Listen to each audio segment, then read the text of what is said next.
Disciple Central Community Church.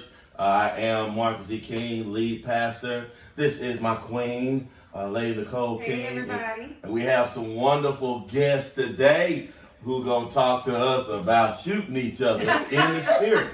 And so you can't wait till we deal with this today. And this topic is going to be off the chain. I'm trying to tell you, we need this topic today because we need this topic not just in marriage, but in the world today. When you look at the news, you look at all these situations that are taking place. So here's the thing. We want to talk today about conflict in marriage. Conflict in marriage. And listen, conflict takes place in relationships, period. And so right now, here's what I want you to do. As you know, we start off, we have our great social media audience. I need you to go ahead and we want to get 100 shares today. Go ahead and push that share button and make sure it gets to everybody in the world. Because there is no one whose relationship is absent of conflict. Even with your mama, you got conflict. With your cousin, and sometimes with your dog, you have conflict. Because people butt heads, and we want to make sure that we recognize healthy conflict, unhealthy conflict, but there is conflict that must take place.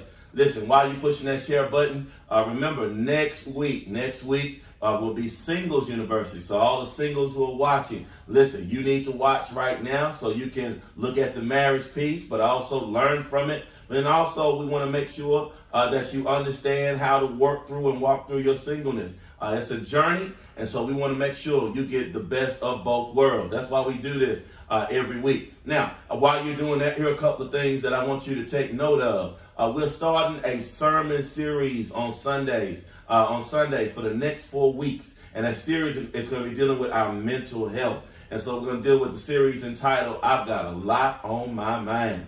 I'm going to tell you, when you deal with conflict, that means you got a lot on your mind, a lot on your plate. But when we walk through this series, we're going to deal with so many issues, and you don't want to miss this. This is for your children, adults, everybody, whether you have a business, don't have a business, just because of life itself. And so we want to deal with that over the next 4 weeks on our Sunday services. Make sure you tune in at 8 a.m. and 10:30 a.m. And don't forget also that there's an online job fair coming up this Wednesday, all right? You don't want to miss this online job fair. Go on our website, go on our Facebook page, and you'll be able to get that information. And also go on the City DeSoto website as well, and their page. You can get information. Make sure you register. We had over 400 people register last time for our job fair and participate.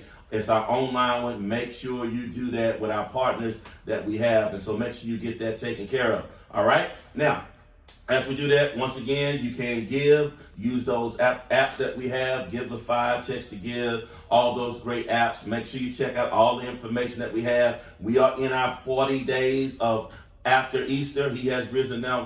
Make sure you're journeying with us on this journey. It's been great.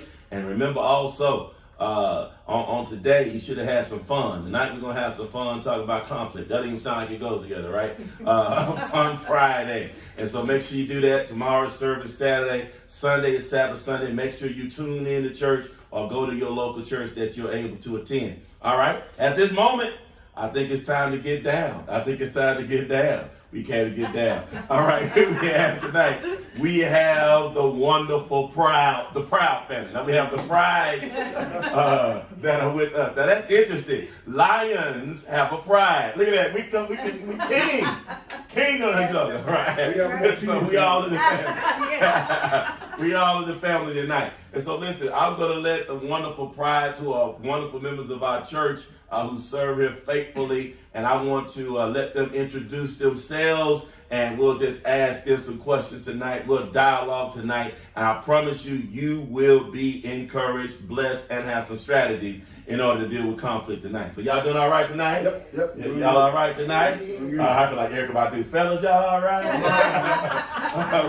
All right. So listen, we'll start with the wonderful lady today. Tell us who you are and some things about yourself tonight.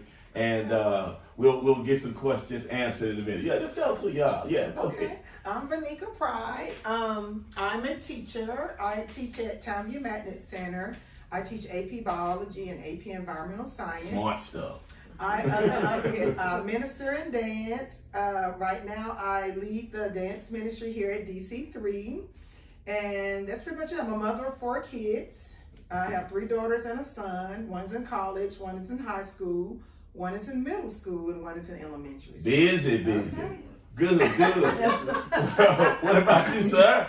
I just support her. Van Pride. I work with the media team here at the church. Also on the ministerial staff here at the church. My day job, I am a VP of platform management for auto finance company. My other job, as my son says, I coach youth football, and when I'm not there, I'm here at church. Yeah, doing it up. And y'all do make a major difference here. So we're grateful for who you are, and with making a major difference, we want to understand some things about you. How long have y'all been together? And let me ask this other piece. What was the real story on how y'all met and the connection? Whoever makes up the best story. I got the best story. All right, whoever goes first. Let's go. Let's see it. So we've been together since 1992. We actually met coming from a block party at Tennessee State University. She transferred from Xavier. And so this is our sophomore year, second year, however you want to look at it. Me and my buddies, we're driving down the street. Me and my teammates play football. It's about 6, 7 of us in a Firebird. So that means there's guys in the car. Yeah. There's guys on the outside of the car. Firebird. And we going down the street, and you know, we passed by, and she was on the corner with a sign. We'll work for food now. So we passed by. Of course, you know, you see a group of guys, see a group of girls. We gonna do what's natural. Yeah. So we pulled over and we started talking to them, and you know, and I saw her outside of with the group that she was with. You know, I liked her past, and so I wanted to be a part of her future. So, okay. Some of y'all are kids. I called you. Yeah, you're looking at her glory. You want to know her story. Yeah. So, we met there. I said something. I gave her a corny line, too. It's probably the corniest line that I threw. And from there, man, we just clicked. And the crazy thing was, she had a boyfriend back home. I had a girlfriend back home. Boy, look at y'all. And we just met and we just clicked, and we've been together ever since. What's your story? It's pretty much lined up with that, and I can't believe you stuck to it, but but yeah, that's pretty much the way it happened. We clicked after that, and he was right. We were dating others because I'm from Atlanta, and he's from here. Yeah. So you from the ATL? Yes. Oh, I didn't know that. I grew up. I only left there when I went to college. Really? Born and raised there. Okay, I know you're born and raised in the ATL. In the SWAT, Southwest Atlanta. The SWAT. Okay. Yes. So all together, how many years y'all been together? You said 92 when y'all met. So and then how many years y'all been married? I can't count right now. It'll be 29 years in August because we actually met the end of August and we got married at the end of August. So 29 years. We've been together, but we've been married now. This is coming up on 24. 24. Yes. The Kobe year. What they say. Well, y'all gonna make it through. You gonna stay up through. What about their anniversaries on your birthday? On my birthday. Yes. That's right, y'all got August 30th. Yeah, August 30th. I knew there was something good about y'all. I knew there was something good about you. The Lord knows. Yeah, that's what I'm talking about. Yeah. Now, we talk about tonight because we're talking about, we've been talking about marriage, and we've been dealing with so many other challenges in marriage and good things in marriage. But one of the things that come in marriage, and every marriage, every relationship is conflict. So let's talk tonight. What are some of the reasons why people have conflicts in marriage? What are some of those conflicts caused by? What's the stimulus? The catalyst of a lot of those conflicts? I think that anytime you put more than one person in a room, there's going to be some conflict. Just because everybody has different opinions, different views, you have different backgrounds, and so you have a way you like to do stuff. I have a way I like to do stuff. I think that the tissue, when you put it on the roll, it should come this way. And some conflict people, over tissue. It's not her, but we have 2 left-handers in the house. I figured it out. Left-handed. They put the tissue that goes from the bottom. Right. So just different people have their different reasons. But again, you have 2 people together, and everybody's gonna have their own view. Yeah. So what about you? What are some things you've known people specific things, because we talk about toilet tissue, that's just preferences of how I like things. So preferences of the way we like things. What are some other things that may cause conflict? I'm thinking just misunderstood or miscommunication. Like Okay. your intent of saying something or doing something could be perceived differently. Oh, so So intent. it's kind of like that, understanding what the person is trying to say. Sometimes people conflict over there, or I've seen people, that talk to us have conflicts over finances.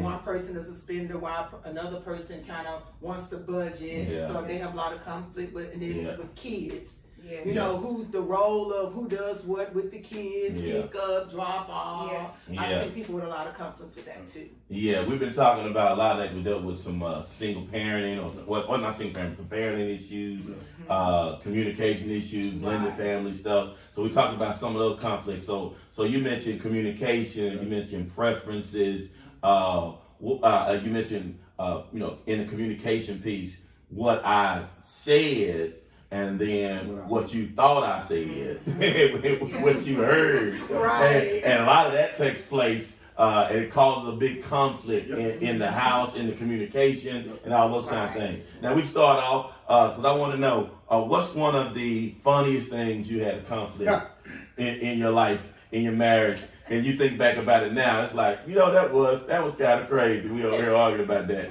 You already talked about tissue, so that's a whole other one. So the funniest, I think, conflict that we've ever had, this was back when we were dating in college. And Vanika, if you know anything about once Vanika makes her mind up on something, that's what it is. She's going to go through with it. And so we're in college, and, she moved out campus, and she was tired of catching the bus. So her birthday's coming up. She made a decision. I'm going home, and I'm getting a car.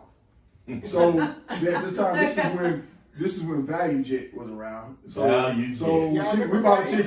That's worth the spirit. It was Value Jet was a white plane with a cartoon on the side. Oh, okay. That was it. And so she goes and she purchases tickets for us to fly from Nashville to Atlanta for this weekend because she's gonna get a car. Okay. We get there, she gets the car. One problem with the car, it's a stick.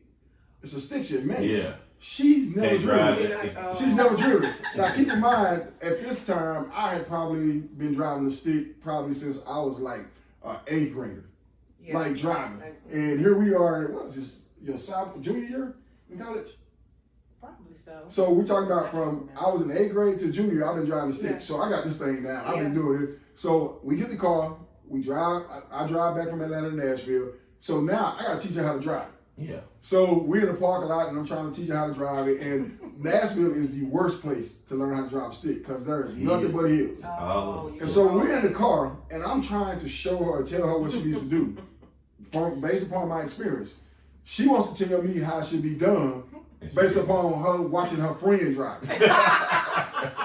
And so we're arguing out in the car and I'm just like, man, you know what? Forget it. Burn your clutch out. I don't care. That's what you're going to do. So, it blew up into a big, huge thing. I was like, I'm not going to even try to teach you no more. You do what you need to do. And she figured it out. Yeah. But, I was just like, man, I'm done. Was that your funniest one as well?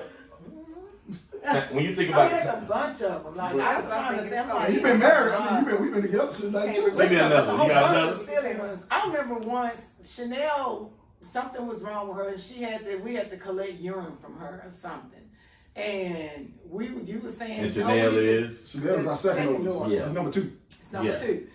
And you said, no, it needs to be with your sister, because I think at some point she was watching Chanel. I can't remember. But I remember, and I said, no, it needs to be with the babysitter. She's the one gonna have it.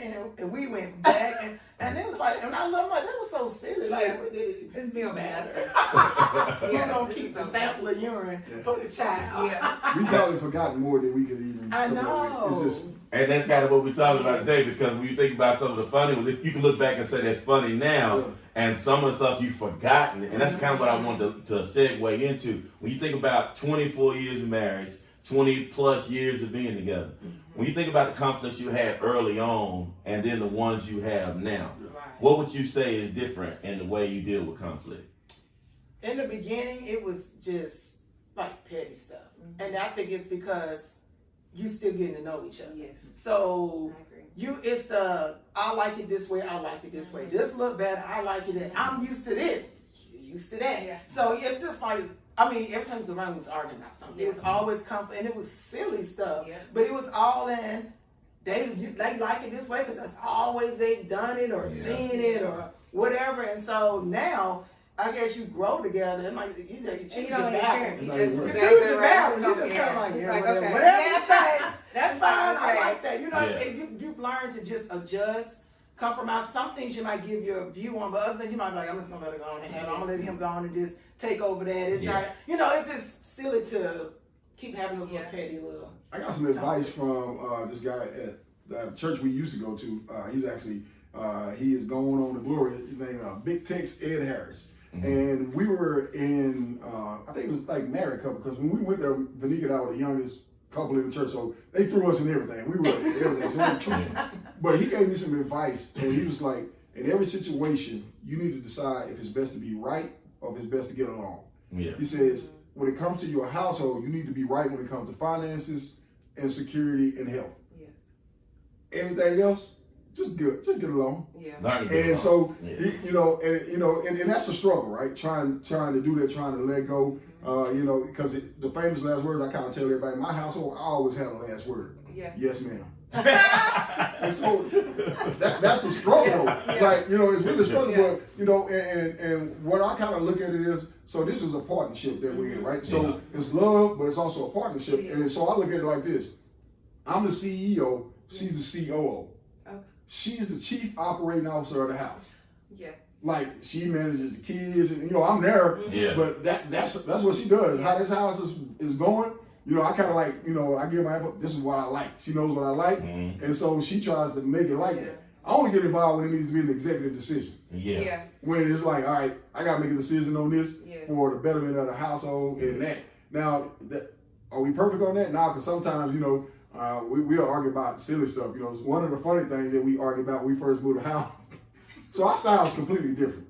I don't know if you've ever noticed that. What now? Our style. Oh, style. Our styles are completely different. I'm more contemporary, modern. She's more old school. If it was up to Vanika, we'd have a huge entertainment center on our wall with pictures everywhere. Old school. Yeah, she's old school. So TV on top of the other TV. so we go to That's the ATL. So we go to the house. Yeah. We moved to our house that we're in now, and we had an argument.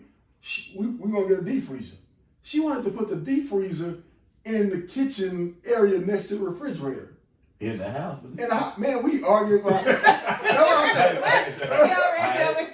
ain't saying that. I just asked the question. But, and I made a big deal. I'm like, no, man, people got to come over. I got to live here. But in hindsight, you know what? I should have listened to, if she wants to put the couch in the kitchen, put the seat in the living room, as long as she's happy. Yeah. I'm gonna tell you. It's hard though. It's hard to live. One thing that we used to go back and forth on is the air. Oh my God. Oh. Yes. That could be a major conflict right there at times. We do. But you really look at it, it really ain't that deep. It is on some days where you like, hey, it's cold up in here. Yeah. And then, Depending on what day it is for him, because he usually ain't gonna say anything. But if he some day had a day, he gonna. No, it ain't It's even cold. it's not about having a cold. day. It's cold. about when it's 30 degrees outside and you still have 50 degrees on the AC. That's not about a day. But this is the argument. It's cold in his house. And everybody in here wearing the hoodies and everything else, and she got her shorts. I'm the only female in the house. Only female in the house. You see what I'm saying? It's like, it's other people in this house. No, what it is, I like it cold. I don't care what I want. Thank you. I do. So I like it cold. All right, then. But I will say this. Every now and then he's hot. So you wake up sometimes it's hot. It's hot in here. So you have your moments when you want the air on and I'm a little cool and you're a little warm. You have those moments maybe about 25% of the time. I take the 75% because I love it cold. I just do. I like circulation. So that's something that even now pretty consistent. That's consistent. The most part, it's cool. It's cool. I mean, you know, you learn not to get too rattled about. Like, you know, we really gonna argue about air all day. Yeah.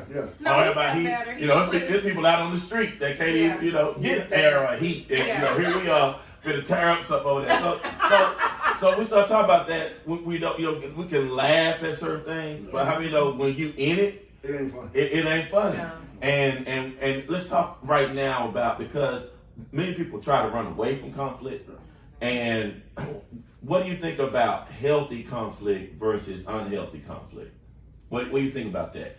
Give me an example. Well, I say not give me an example, but what do you define healthy conflict as? When you say this is a way, a healthy conflict, what are some things you can get out of conflict that you would say is healthy?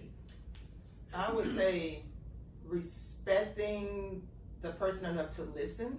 Like, so you're listening to whatever it is they have concerns about. Mhm. You're listening, and you're not quick to react. Yeah.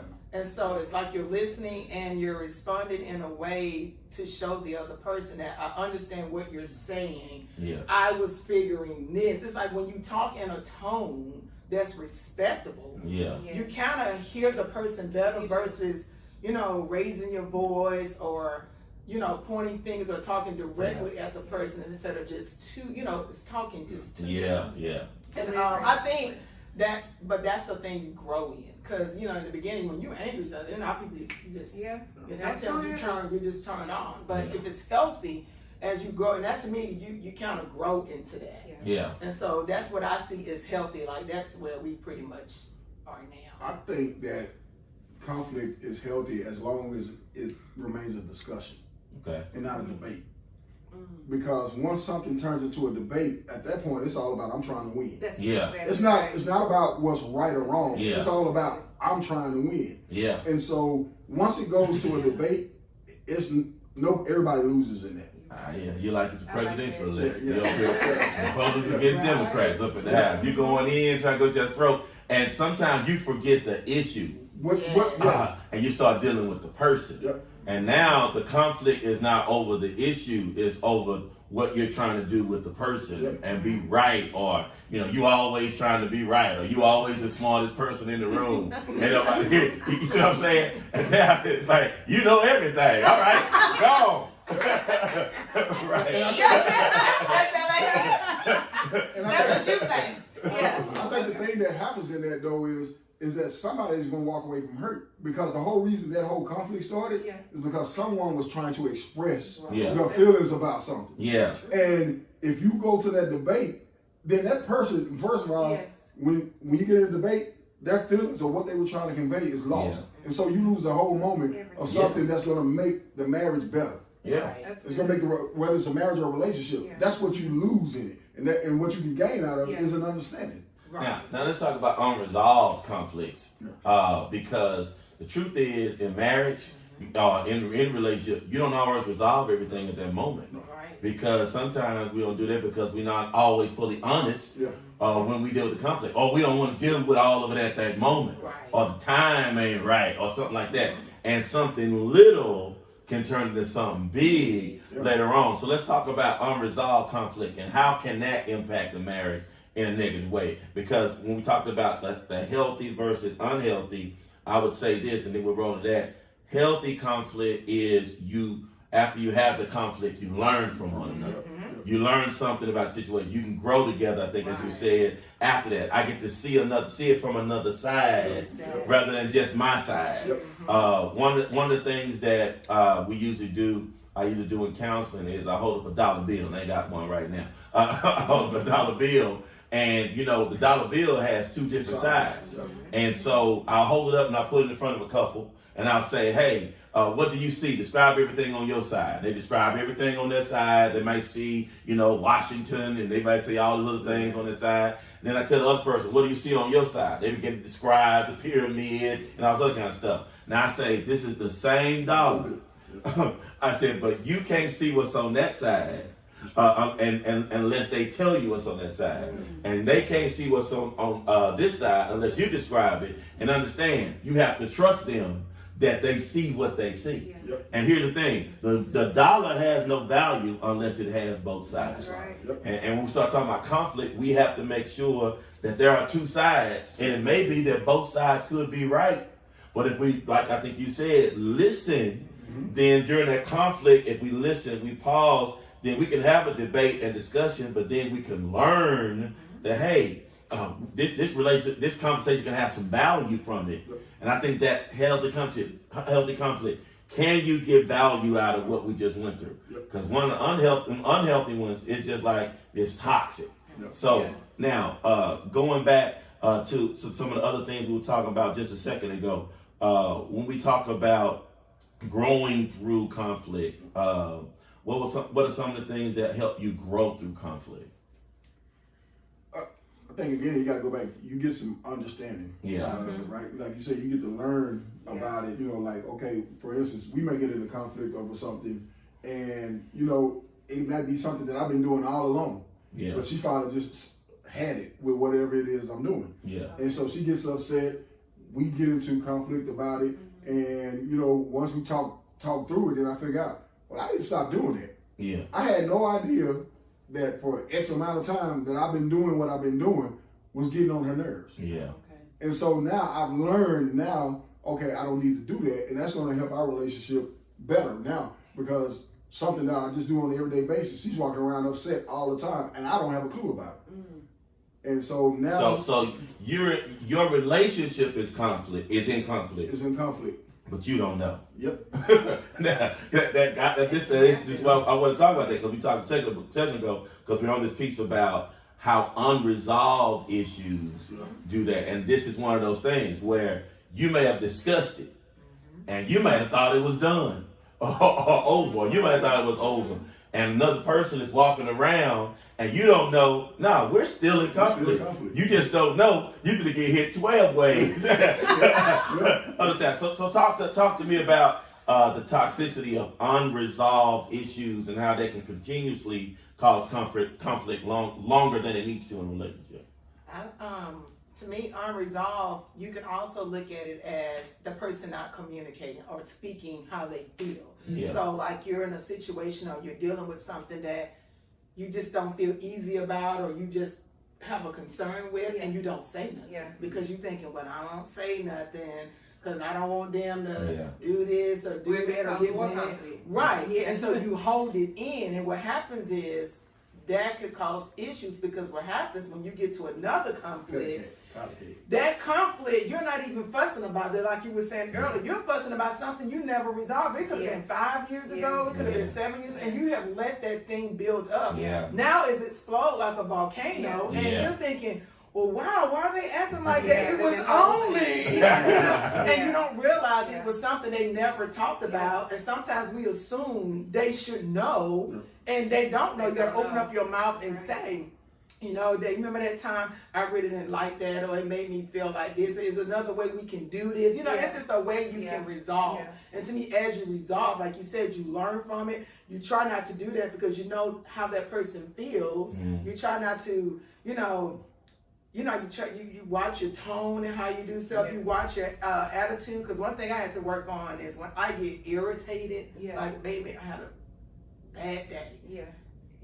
Sometimes I had a habit of bringing it with me. Yeah. And so somebody could just ask a question and I just snap. Yeah. Yeah. And they're like, What's going on with you you? all right? And I'm like, I'm fine. I'm just, and it's like, I just asked a question. I just asked a question. So, and I know it's every time, so I just asked the question. And sometimes when you say that, I'm like, okay, I done came over here funky. Yeah. It's like, At least you recognize it though. Yeah. You know, but before, it would have been, yeah. But now you learn, okay, certain words that are said, you're like, I done did something, because you've learned the person and how they respond to you. You learn it as you go through your marriage. So, but as you resolve it, the next time you need to resolve it's better because now you have better understanding of what to say, how to say it, what they're looking for, because you've learned each other. I think one thing about that unresolved issue is that, we hear this colloquialism, hurt people.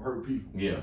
And so if it's unresolved, there's one person that may be hurt because it's unresolved. Yeah. But if it continues to be unresolved, there's going to be two people that are hurt. Yeah. Because that hurt person now is gonna lash out because they I mean, you know, it's an open wound. Yeah. And that wound is festering and it gets infected, and you know, anything that once it gets infected, it spreads. Yeah. And so now, instead of one person being unhappy, now everybody's unhappy because, like you said, that one little thing, I walk in the house, something as simple as the air.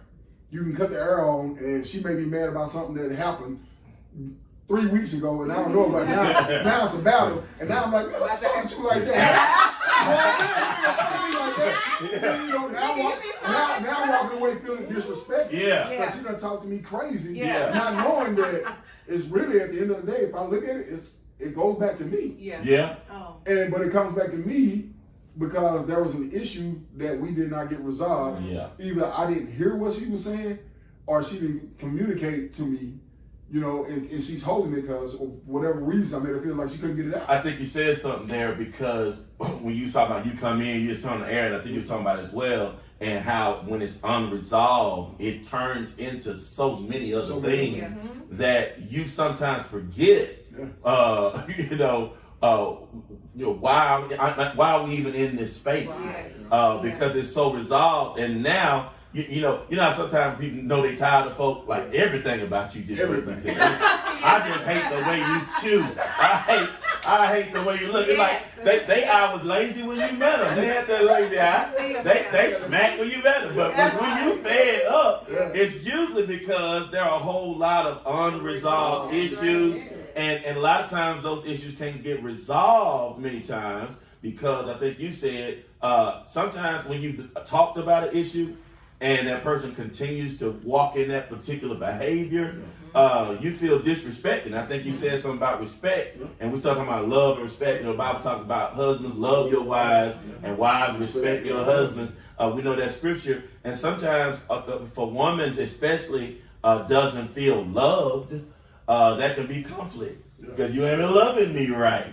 Or if a man doesn't feel respected, of course, you know, both can be respected and disrespected at the same time. So what do you have to say about when we talk about how do you talk to somebody today about how you deal with resolving issues, or should I say conflict, should I say, when an issue just seems like we keep pushing this down the road and I'm tired of dealing with the same issue.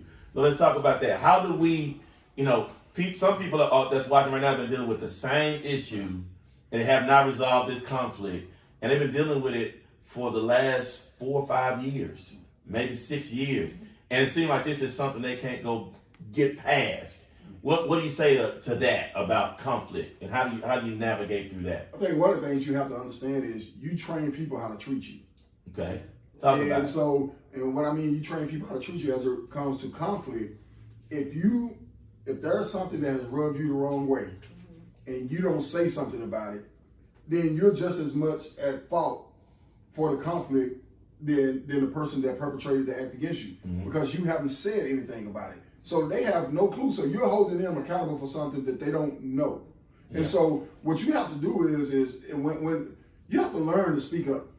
You have to, we had this deal after 9/11. If you see something, say something. Yeah. Well, if you feel something, say something. Now you gotta say it in the right tone, right? You know what I'm talking about. Don't just come out there and just say how you want to. But you gotta talk. You gotta talk because again, you're gonna look around and you've been in a marriage 5 years, 10 years, and you are just as unhappy as you can be, while the other person is walking around thinking everything is great and lovely, and while they're at work, you're at home planning on how you going your exit strategy. Yeah. And they don't even know they did something wrong. From a woman's perspective, because men, we and sometimes men and women solve the same way, so sometimes it's a personality thing, but many times men and women see or handle things in a different way. From a woman's standpoint, if, let's just say Dan or myself or a man does something and we thought we fixed it, because we fixers. So you tell something, we try to resolve it, but you don't think we fixed it right, right? And we done moved on. We think it's done, right? What does that do to make a conflict like later on, and why is that conflict later on, and how does it impact you if you feel you haven't resolved that conflict? Well, if I feel like Dan hasn't fit something, I mean, it's a way you can say it. Okay, we You talk know, about like, honey, you sure that? You know, it's always a way you can say something, not like you're trying. I mean, you have to be careful how you say stuff because, to me, with men, that's like their pride and joy in knowing they did something, and somebody come back and say, "Oh, this messed up." You know, it's kind of like it's kind of like you stab them, right? Yeah. So, it's like, you sure that's on there? Because when I tried to this happened. This is supposed to do that. So you kind of play the role of assuming they did it correct, but you don't. It don't look correct. So it's just a way you approach a person when you're trying to point out some errors that they have made.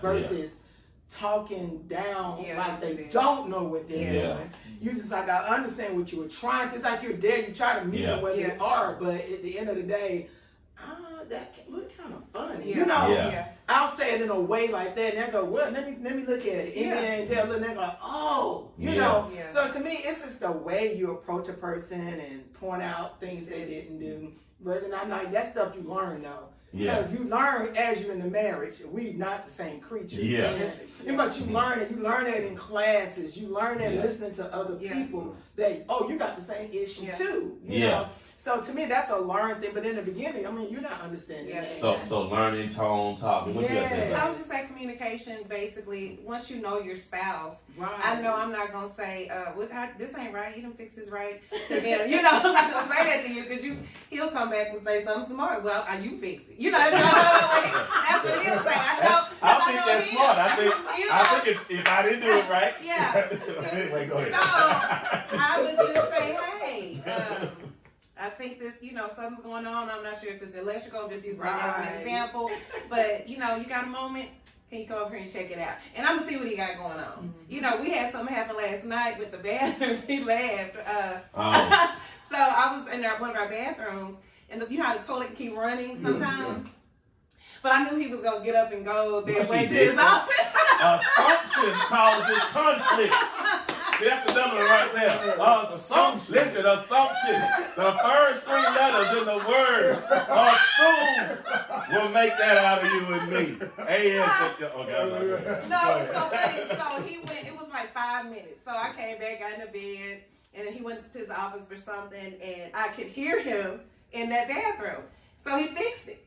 So when he came back, you did fix it. You got back in the bed. Oh, I did. I'm listening. And what did I say? I said, you fixed the toilet? Is that what I said? I'm listening. I said, you fixed it? You said, yeah. But he looked at me like, you knew it was right. You see what I'm saying? What you saying a second ago? You said communicate. What did I say? Communicate. All this but it was assume. 5 minutes. It was 5 minutes. Had he not gone down there, I was going to tell him. But you went down there, you fixed it.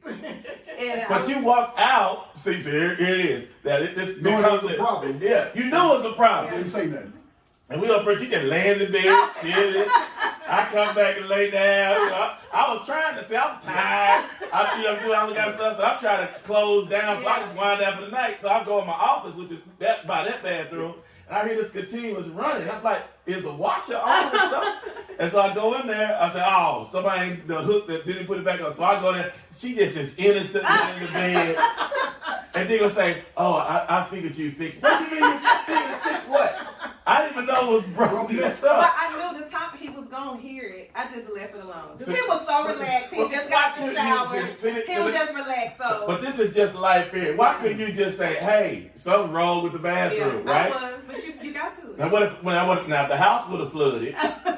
Because might be another issue. There's been a whole nother conflict, right? You'd have never known that she heard it. You see what I'm saying? Probably never known that she would have did that. Because here's the deal. I think that's another thing we look at. Try to solve the conflict at its lowest level. At its lowest level. Try to resolve that issue at its lowest level, because if you don't, it will fester, it will grow, and it may be some. See, I think the thing is, what may not be a big deal to me may be a great big deal to her. And even though it still might not be a big deal to me, I have to respect how she feels about it, because that can cause a conflict. Because once again, you don't value my feelings, my opinions, and things like that. Let me try something on y'all, and let me see how it goes. Because words matter when it comes to conflict. Dan, Vanika says, you never. Man, that is one statement that I hate. Yeah. You never or you always. Yeah. Those absolutes. Don't start with that. I'm Yeah. like, what do you mean I never? Yeah. I just did that. Yeah. Like, so something that, you know, that I didn't do today, but I did it the week before that, Yeah. and I did it the week before, now it suddenly becomes, Yeah. you'll never do that. When you miss one. And I'm like, man, come on, let's keep it 100. I mean, you know what I'm saying? Let's be honest. Yeah. Let's not blow this up. Yeah, You know, right. you don't have to put a 10 on it. Let's keep it around 1 or 2. Yeah. Yeah. You know that, but yeah, man, like those statements, man, they just eat me up when I hear that. Benika, Dan says, you selfish.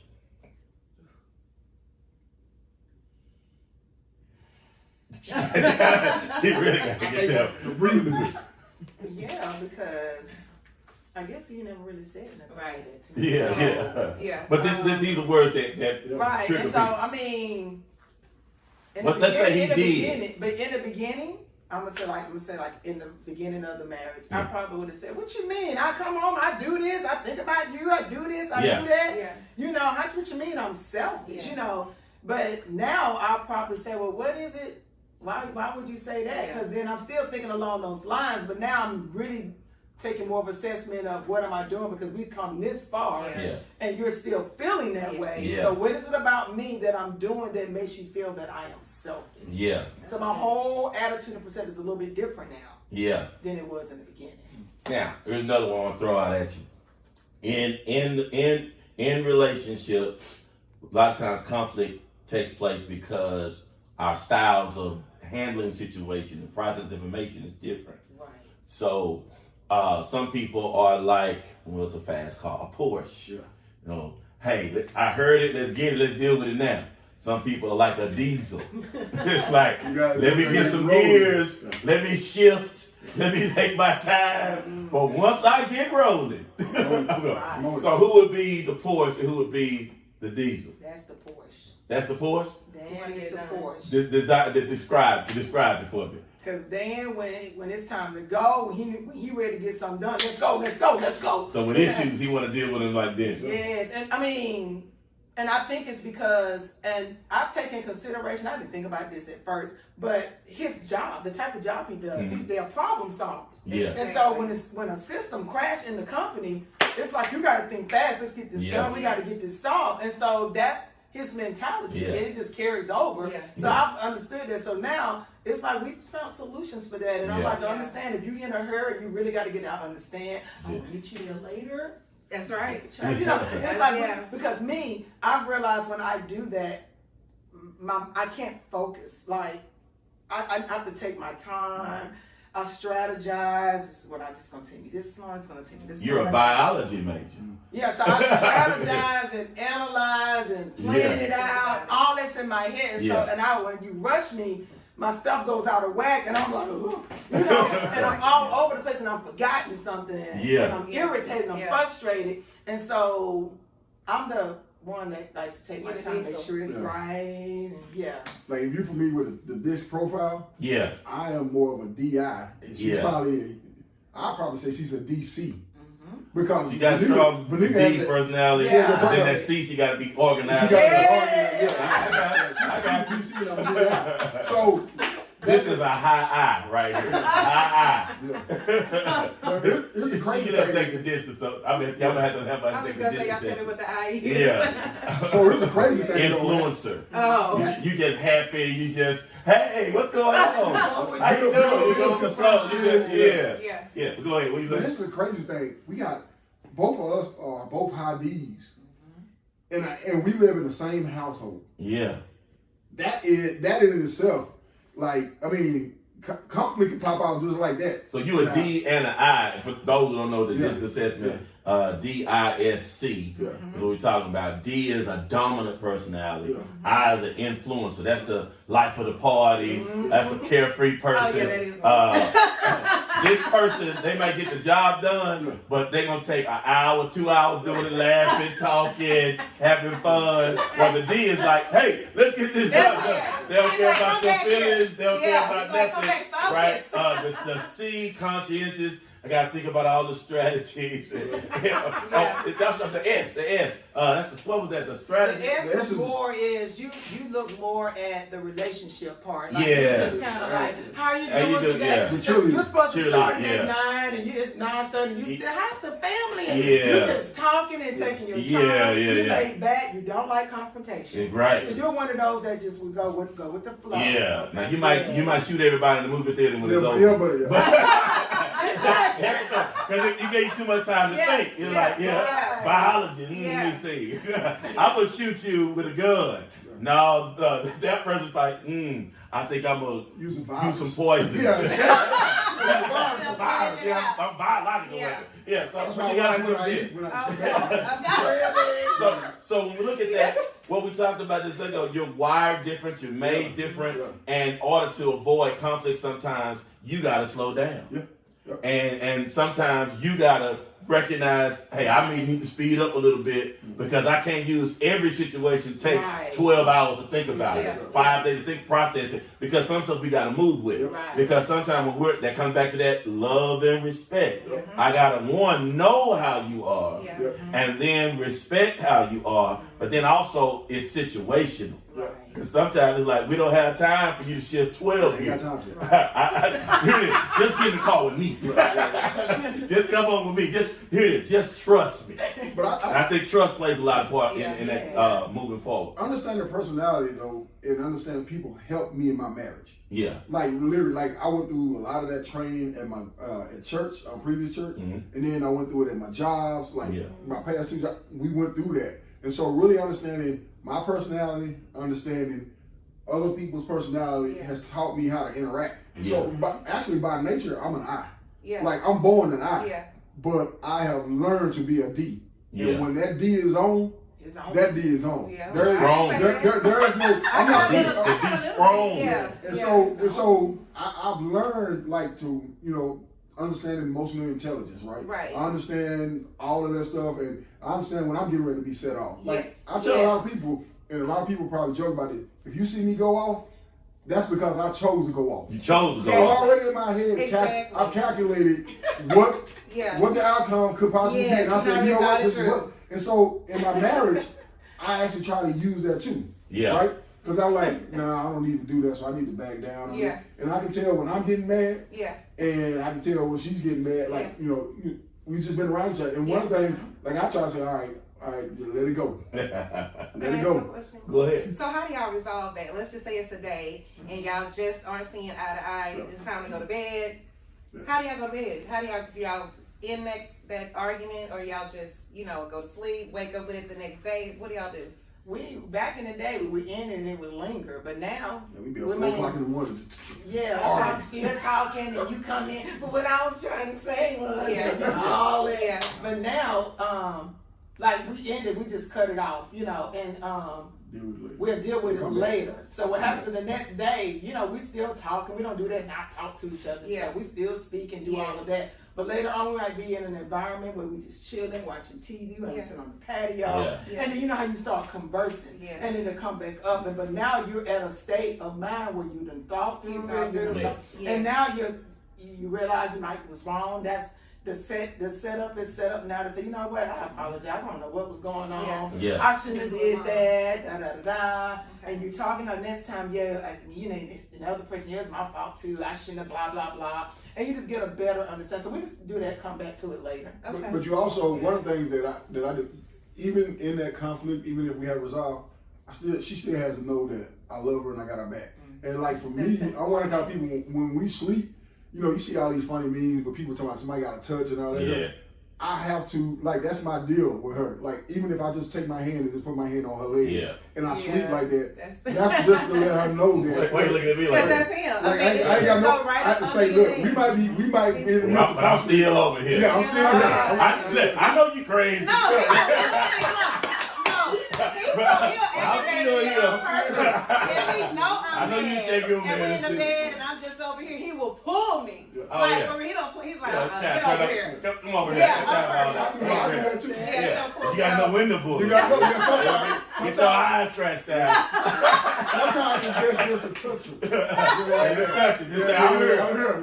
That's it. If they turn over, that's fine. Yeah. I'm here. That's what you need to know. Yeah. Now, when we talk about this, because you said something, the question that you raised made me think about that verse, don't let the sun go down while you're angry. So what does that mean to you? I think you gave some things, but what does that scripture mean to you? Because that's what the Bible teaches us. Hey, don't let the sun go down on your wrath or on your anger. Talk to me about that. What does that mean to you when you talk about conflict or anger or things of that nature? So to me, it speaks to the immediacy of you having to work to a resolution. Like, this thing shouldn't linger forever. Right. I don't take it literally that I gotta, we gotta make up before the day is over. I don't take it literally like that. That tells me though, I can't let this thing go on forever. Yeah. Because here's the deal. Eventually, if we don't deal with this, the sun will set on our marriage. Yeah. And it's too late. Once that sun goes down and it's set, it's too late on that. And so I gotta resolve whatever issue it is. We gotta do it quick. Yeah. Like, don't let this go 6-7 months like that. Yeah. That's true. That's really good. That what you think about it, same? Mm-hmm. Yeah, I mean, it depends.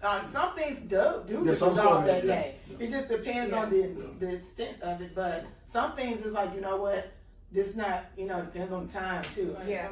Look, I'm tired. I'm not gonna deal with this right now. Right. We'll talk about it again tomorrow. I done slept on it, done thought about it. It's like, let's just talk about this later. I think that's a very important piece, because here's the thing. A lot of times, when conflict takes place or something going on, we have to understand somebody may want to address it, but right now the timing is not right. But I think also we say, I don't want to deal with that right now, and we leave it at that and walk off or go to bed. But the situation now, we're setting ourselves up for a later conflict, rather than saying, all right, I don't want to address that right now. Can we spend time tomorrow when we get off, or a designated time, or designated spot, or when I'm thinking clear? Because right now I might say the wrong thing, and we ain't gonna be, like we talked about earlier, we're not gonna be talking about that. So I think many times we have to look and say, all right, it's important enough so we can make sure we stay on this issue. Talk about this issue, and also set some time. It has to be 1 o'clock. We're gonna talk about but sometimes creating an environment creating an environment can happen. But sometimes you probably need to put it on the schedule because you may have something else going off. Like before I preach, I don't like dealing with a whole lot of stuff, right? Because that's gonna mess with me. Before I'm dealing with that stuff, so that's why I'm trying to have counseling sessions, all this other kind of stuff. Because when you start dealing with conflict before that, man, you got to wrestle to get yourself back together. So I think sometimes, like you said, creating space and what that space looks like, and what that day looks like, and then, what that season looks like. Sometimes sometimes you do need to have that hard conversation, even when challenging situations going on. I'll give you a great example. Even when people are married, when we deal with funerals a lot of times, and you're dealing with couples who going in about where a person's gonna be buried and all sort of kind of stuff, and that's my mama, but we can't afford that, and they going in, and sometimes you got to deal. And some situations will force you to deal with hard stuff and have hard conversations. Like, your mama just didn't handle her business while she was alive. Yeah. This is what we got to do. Yeah. We got to live, or we going to die. We're going to let this kill us. Yeah. Yep. And I think sometimes we have to look at that. Listen, man, it's time to get away from us. So let me do this. Let me ask a couple questions. Let me see. Let me get you. How does pride affect conflict? Oh, it's major.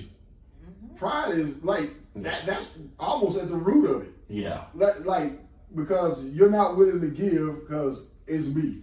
I gotta stick my chest out. Like, I think at the center of all conflict is pride. Yeah. Do you think men have more pride than women? No. In relationships? I think it's a human thing. It's a human thing. It's not a man or woman thing. Yeah. And I think the pride of women sometimes like labeling men to have certain things.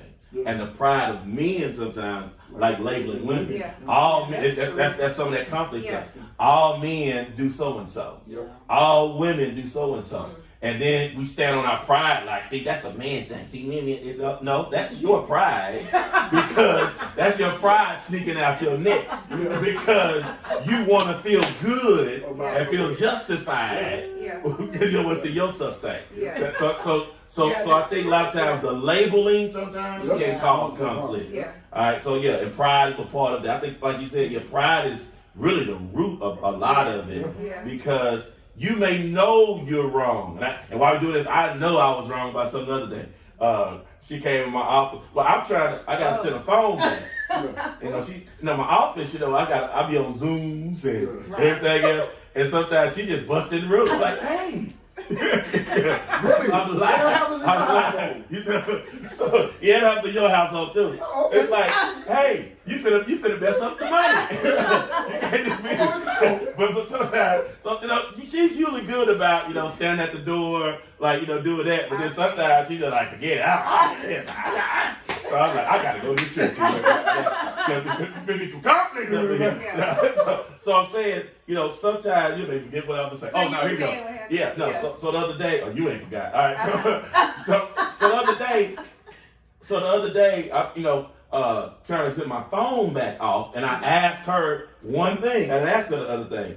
I asked her, because it was this box, this strange box. She always shipping stuff because her business and all this other kind of stuff. So I asked her, she was going to go somewhere. I said, hey, on your way out, show me what this box is, because this is one of them strange boxes. So she came in there, so she showed me how to put it in there. I said, okay, cool, thank you. And that's it. She tried to ask me to give all this other stuff. I was like, I just need this right now, because I took out this stuff to her. Well, give it here. I don't want you to have it. I'm not. See, now, because I'm going to take it there, but I'm going to take it when I get ready, because I had some other stuff I was doing. And I didn't want to seal the whole box right now, because there may be something else I need to look at. And she's rushing. I'm not. Rushing. So I was not rushing. Yeah, I was rushing. Yeah. And then, he said, well, don't rush me. That's exactly what he said. So I just left the box and left and went around my errands. But this is the thing. I usually, if it's a package for him or mail, you always ask me to deliver it or go grab it or something, right? Assumption. But no. You always ask me. I will ask you specifically and clearly, I need you to do this, right? Okay. Did I ask you that moment? No, but I was already agitated because I was ready to go because I tried to get to the post office. You were agitated to go somewhere. Yeah. So now, I was. So I just assumed because you always. Hallelujah. But God is good. But I Go wanted ahead. He was like, "Can you do?" Because his thing is, "You good at this? You good at this?" So I just wait because I know you're gonna say, "Take this with you," because you're gonna pass it anyway. So I felt like you didn't say that because you thought I was going to assume that you were going to say that. I just thought you did the opposite. Yeah, you assumed. You were wrong at that. Yeah. You were wrong, Colonel Sanders. Yeah. Here it is. Now, here's the deal. Now, I wasn't going to ask you to take it in that moment because, like I said, I need to make sure that I had all the labels and everything right. And you said you were about to go somewhere. So I'm going to inconvenience you. Okay. I only ask you one thing. As you stated, I clearly tell you what I want you to do, right? I don't like leaving no assumptions. Yeah. So in that moment, all I want you to do is fix the box so I can put it there later and fix it. But by the time you just sat there and you said you rushed it, I wanted you to take it at that point, but I didn't let you take it. My pride said, shoot, I'm taking myself. That box still sitting on my desk right now. But my pride said, fool, you should have let that. You should have let that. I looked. I ain't moved. I ain't got the box right on the that was just dumb, right? It's just like I'm letting pride rule this moment. Now I still ain't took the box. And so I got taken. So I'm saying that's the kind of petty stuff sometimes when we do it. Because she going somewhere. I'm not really mad. Yeah. It's like she's going somewhere. I'm trying to respect her time and just have her do this one thing because she's going somewhere.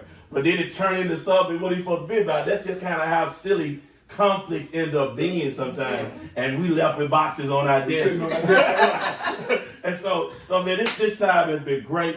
Let me just take this last 2 minutes or so, and I want you, Vanika, to take about a minute or 30 seconds or so and look in that camera and talk to some couple, talk to some woman who's going through conflict and she's trying to work through this thing, but she just don't know how to get through it. And it could potentially turn into something it's not supposed to turn into. damaging even to herself, damaging to her relationship or marriage. I want you to talk to her and just kind of, as she was sitting here in front of you, and talk with her real quick. Okay. I'll just let her know, you just have to assess. It's always assessing yourself. How you could have done it better, how you could have said it better. At the end of the day, always pray about it. In my experience, I pray about, okay, how should I go forward with this? How should I approach them? What is it that I'm doing? What should I change? And believe it or not, God will show you. It would drop in your spirit how to approach it, when the timing is right to do it. You will feel led to do it. And I just say stay prayed up on everything. It's depending on the depth of it. It depends on, I don't know how deep or how long you've been in your conflict, but for each conflict, always pray about things before you speak to somebody about it. Yeah. Even if it's not conflict, if it's something you need to approach somebody about, you always be prayer over it, over what you should say, should you even say it right now, etc. Because you don't know that person's mindset. Yeah. But God does. Yeah. And so he will tell you, oh, it's a good time, or I just say, always say prayed up about it. Dan, some man there just tired. He tired of arguing. He tired of going through the conflict. He been married. He ready to quit. He ready to do something stupid. Or probably already has done something stupid. I want you to talk to that man and help that brother through this situation. First of all, especially if this is for a husband, remember your contract. Your contract is to love your wife as Christ loves the church. And then when you think about that, think about what that means. Christ loves us, whether we lie, whether we are faithful to him, whether we do what we're supposed to do. Like, he still loves us. And so you have to treat your wife the same way. And it says, it goes a little further, willing to die for her. You gotta be willing to die for her. And so dying doesn't always mean a physical death. Sometimes it's a pride. Like, you gotta humble yourself. And because a lot of times, brothers, I'm just gonna call it like it is. A lot of times we're kind of the source of some issues. And so we just need to take an honest assessment of the situation.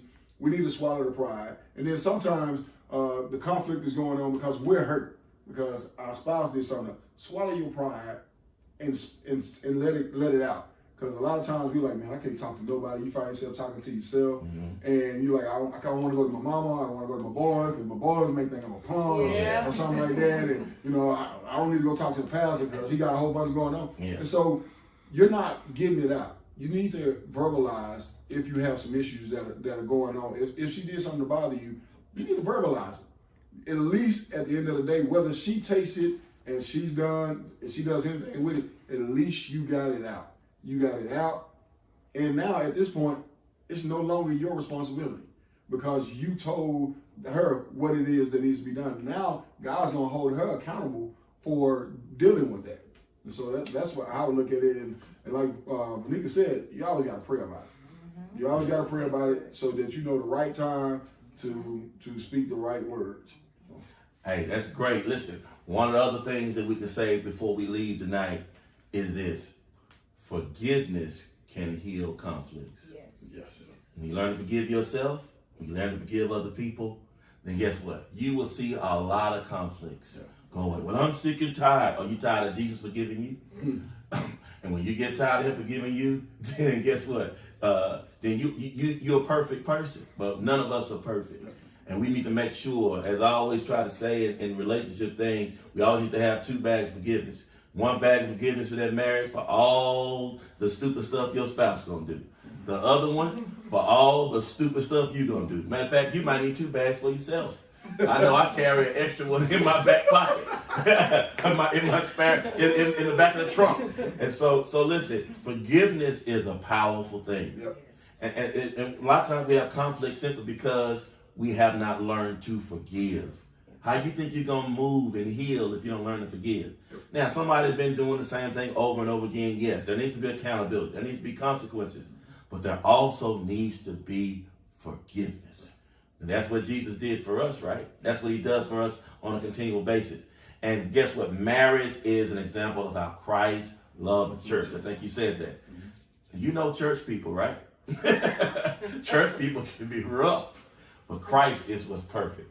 We're the church. And even in the marriage, both of us are the church. We're his bride. And we could be difficult, but we also got to learn that God is love, and we need to model in love with one another. Thank you for joining us today. It's been off the chain. Listen, put all those comments. Make sure you have all the questions and things that you have in there. We're so grateful for you. Make sure you share this with somebody else, because you know there's about 12 people came to mind when you was watching this that need to hear this. And so 11 of them were your family members. Go ahead and share this right now so they can be encouraged. Let's thank Dan. Let's thank Benika. Let's thank the Pride family. Let's thank the Queen of Queens here tonight. Listen, we'll see y'all later. We'll see you on Sunday. Singles. We'll see you next week for Singles University. This has been MU.